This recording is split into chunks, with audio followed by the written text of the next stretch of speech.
যারা বলে আমার ধৈর্য নাই, ঢাকা শহরে ধৈর্য না থাকলে 2 মিনিটও থাকা যায়। একটা প্যাসেঞ্জার পাওয়ার জন্য 2 ঘন্টা রোদে বসে থাকতে হয় এইভাবে, তারপরে ঘন্টার পর ঘন্টা জ্যামে, তারপরে বলে আমার ধৈর্য নেই। ধৈর্য কি আর ধৈর্য কয় প্রকার আমি সেটা বুঝি। এই শহরে যুদ্ধ করে টিকে থাকতে হয়, কারোর করুণাই কারোর মায়াই না, কেউ দয়া করে না এই শহরে। এরপরে তো আছে মানুষের ছোট বড় কথা, যে যেভাবে পারে বলে, শুনতে হয়, কানে শুনি নাই। এমন এমন কথা বলে যে মনে হয় বাইক রাইড ছেড়ে দেয়, তারপরে ধৈর্য সহকারে করতে হয়।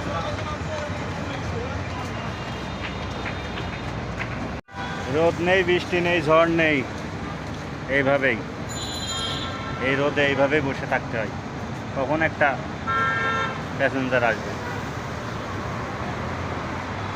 টাকা কামানো এতটা সহজ না, টাকা ভাঙা যতটা সহজ।